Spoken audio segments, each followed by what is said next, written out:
Nano sales का use करके एक ऐसी सोसाइटी बनाई जिसमें गेमर कोई एनिमेटेड कैरेक्टर नहीं बल्कि खुद जिंदा इंसान थे जो खुद को ये दूसरे इंसानों को एज अ लीडर कंट्रोल कर रहे थे। अब इसी के साथ हम मूवी के मेन कैरेक्टर जॉन केबल को देखते हैं और जॉन केबल इस टाइम एक वॉर जोन में थे। वो और उसकी टीम एक फैक्ट्री की तरफ बढ़ रहे थे जहाँ दुश्मनों की टीम पहले ही उनके लिए वेट कर रही थी और यहाँ उन दोनों टीमों के बीच वॉर स्टार्ट हो जाती है। लेकिन इसी दौरान हम कुछ अजीब चीजों को भी नोटिस करते हैं। फायरिंग के दौरान हम वहाँ पर कुछ ऐसे अजीब लोगों को भी देखते हैं जो इधर से उधर और एक जगह से दूसरी जगह पर चले ही जा रहे हैं। उनके सामने ही लोग मरते जा रहे हैं लेकिन ना तो उनके चेहरों पर कोई एक्सप्रेशन नजर आ रहे थे और ना ही उन्हें कोई फर्क पड़ रहा था। और वहीं हम बार बार सेव पॉइंट भी लिखा हुआ नोटिस करते हैं जिसे देखकर कुछ टाइम के लिए तो ऐसा लग रहा था कि शायद वो कोई वीडियो गेम हो या फिर क्या पता वो किसी तरह की आर्मी ट्रेनिंग हो। लेकिन जब हम देखते हैं कि लोग सच में मर रहे हैं तो हम फिर से कुछ भी नहीं समझ पाते। अब यहाँ पर चल क्या रहा था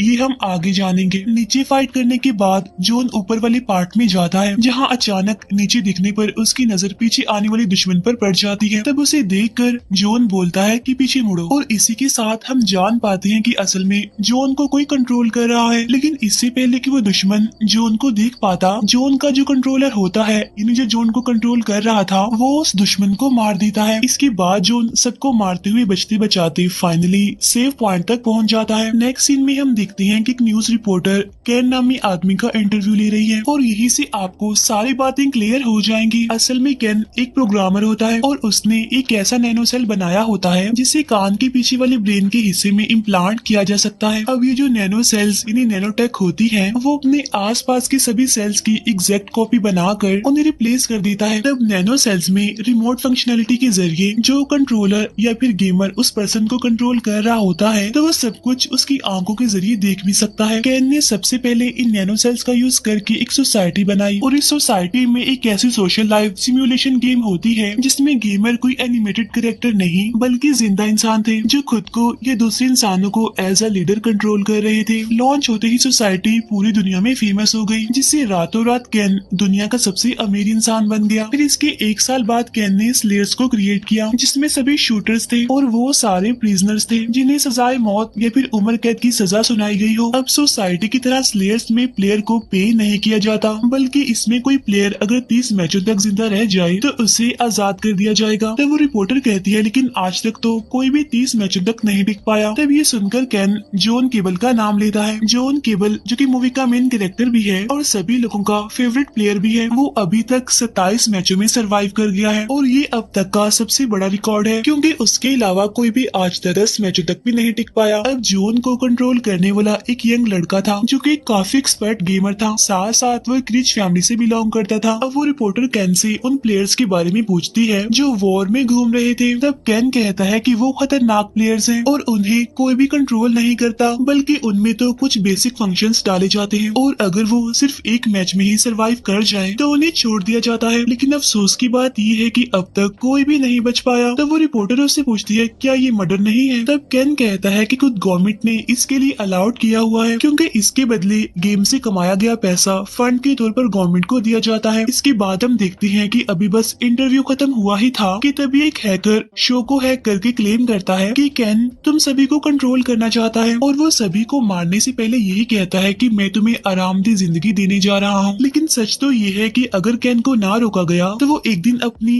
नैनोटेक की मदद से सभी को अपना गुलाम बना लेगा। अब इस मैसेज के साथ ही ब्रॉडकास्ट खत्म हो जाता है। इसके बाद सीन शिफ्ट होकर जॉन पर आता है जो चुपचाप बैठकर बाकी कैदियों को देख रहा होता है कि जब वो सेल में होता है तो वहाँ पर एक अनजान औरत आकर उसे उसकी बेटी की पिक्चर देती है और उससे कहती है कि अगर तुम अपनी वाइफ और अपनी बेटी के पास वापस जाना चाहती हो तो तुम इस पर साइन कर दो। तब ये सुनकर जॉन फौरन उस पर साइन कर देता है जिसे लेकर वो औरत वहाँ से चली जाती है।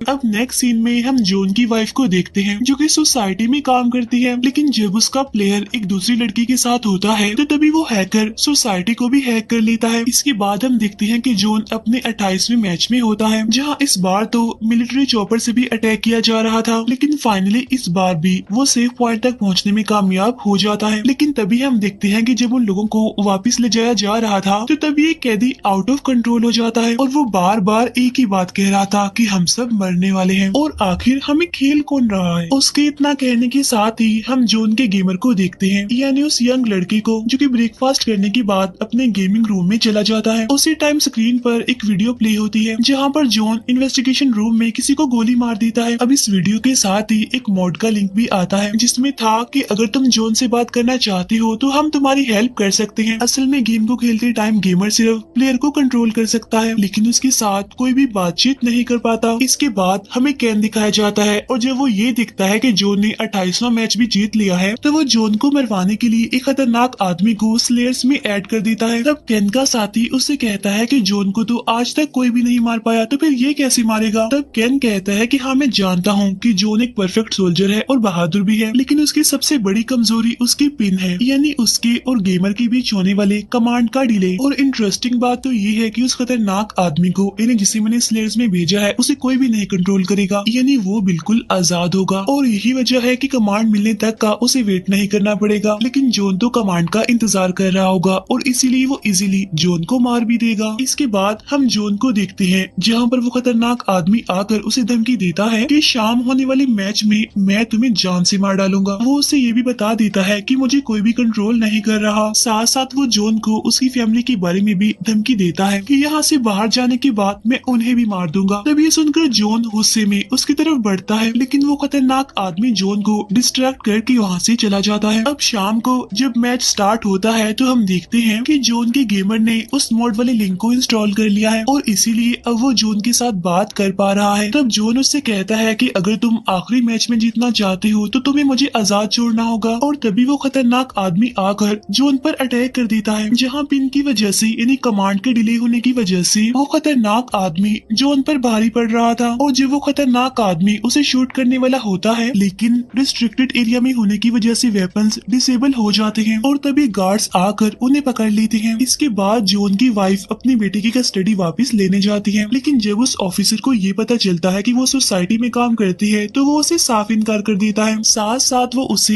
ये भी बताता है कि तुम्हारी बेटी को एक रिच फैमिली ने अडॉप्ट कर लिया है। तभी हम जॉन के गेमर को देखते हैं जो जॉन के लिए कोई अपग्रेड देख रहा था, लेकिन तभी वो हैकर उसे कांटेक्ट करता है और कहता है कि हमने ही तुम्हें वो मॉड दिया था और अगर तुम तीसरे मैच में जीतना चाहते हो तो तुम्हें जॉन को फ्री छोड़ना होगा, यानी उसे कंट्रोल नहीं करना होगा, जिसके बदले में हम तुम्हें एक और मोड देंगे, क्योंकि जिसे तुम सिर्फ गेम समझ रहे हो वो सिर्फ एक गेम नहीं है बल्कि यहाँ और भी बहुत कुछ होता है। और इसीलिए केन ये बिल्कुल भी नहीं चाहता कि वहाँ से कोई बचकर वापस आए और वो आखिर तक कोशिश करेगा कि जॉन बचकर वापस ना आए। उधर वो अनजान औरत फिर से जॉन के पास आकर उसे कहती है कि तुम्हारा गेमर तुम्हें आजाद छोड़ने वाला है, लेकिन तुम चाहे जितनी भी कोशिश कर लो लेकिन केन तुम्हें सेव पॉइंट तक पहुँचने नहीं देगा, इसीलिए तुम्हें कोई दूसरा रास्ता ढूंढना होगा। जिस पर जॉन कहता है कि ठीक है, लेकिन इसके लिए मुझे कुछ चाहिए होगा। इसके बाद शाम में हम देखते हैं कि जब मैच स्टार्ट होने वाला था तो जॉन वाइन की एक बोतल निकाल कर उसे पी लेता है। तो वो नशे में गिरते गिराते आगे बढ़ता है और वो फाइट से बचते हुए रिस्ट्रिक्टेड एरिया में जाने लगता है और वहाँ वो एक कार में वॉमिट कर देता है और फिर वो गाड़ी को स्टार्ट करके वहाँ से भाग जाता है। उसकी इस हरकत की वजह से उसे फ्लैग कर दिया जाता है, इसीलिए उसका नाम टूर्नामेंट से हटा दिया जाता है।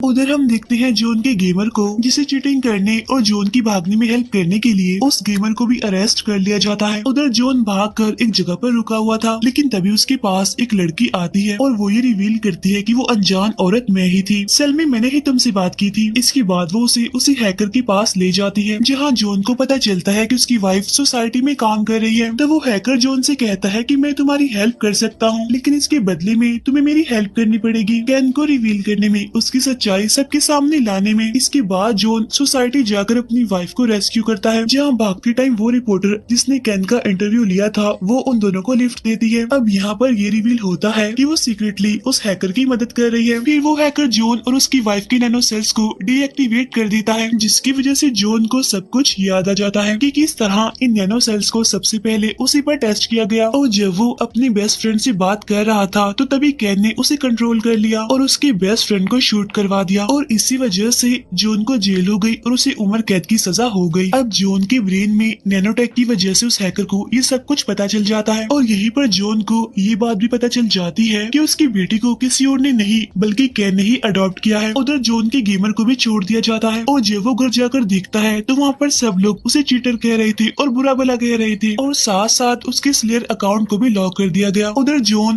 कैन के घर चला जाता है जहाँ पर कैन तो पहले से ही उसके लिए वेट कर रहा था। अब जॉन के आते ही वो कुछ कैदियों के साथ डांस करने लगता है और तभी स्क्रीन पर जॉन देखता है कि कैन के साथी उस हैकर का पता लगवा कर सभी को मार देते हैं। इसके बाद वो कैदी जॉन के साथ लड़ने लगते हैं लेकिन उनमें से कोई भी जॉन के सामने ज्यादा देर तक टिक नहीं पाता और जॉन उन सबको मार गिराता है। इसके बाद जब वो कैन को भी मारने लगता है तब कैन उसे कहता है कि अगर तुमने कोई बेवकूफी की या फिर तुमने मुझे मारा तो तुम्हारी बेटी जिंदा नहीं बचेगी। तब ये सुनकर जॉन रुक जाता है और उसे नहीं मारता। यहाँ पर कैन ये भी रिवील करता है कि मैंने भी अपने ब्रेन के 98% हिस्से को नैनो सेल से रिप्लेस कर लिया है। दूसरों के नैनो सेल्स कमांड लेते हैं लेकिन मेरे नैनो सेल्स कमांड देते हैं। यहाँ पर कैन अपना मास्टर प्लान भी रिवील करता है कि बस वो कुछ दिनों बाद हवा के जरिए फैलने वाली नैनो सेल्स को भी रिलीज करेगा जो सिर्फ 6 महीनों के अंदर ही पूरे यूएस को इन्फेक्टेड कर देगा, जिसकी वजह से होगा ये कि लोग मेरे गुलाम बन जाएंगे और वही करेंगे जो मैं उनसे करवाऊंगा, जो मैं चाहूंगा। और इतना कहते ही वो उस खतरनाक आदमी के जरिए जॉन पर अटैक करता है जिसे जॉन इजीली मार गिराता है। लेकिन जब वो कैन पर अटैक करता है तो वो फ्रीज हो जाता है। तब कैन उसे बताता है कि मैंने तुम्हारी नैनो सेल्स को रिवर्स कर दिया है, यानी अब तुम्हारी नैनो सेल्स फिर से एक्टिवेट हो गए हैं। और ये कहने के बाद वो जॉन को मारने लगता है। उधर वो रिपोर्टर जो उस हैकर पर अटैक होने से पहले ही वहाँ से भाग गई थी, उसने नैनोटेक में एक कोड डाल दिया जिससे जॉन के गेमर का अकाउंट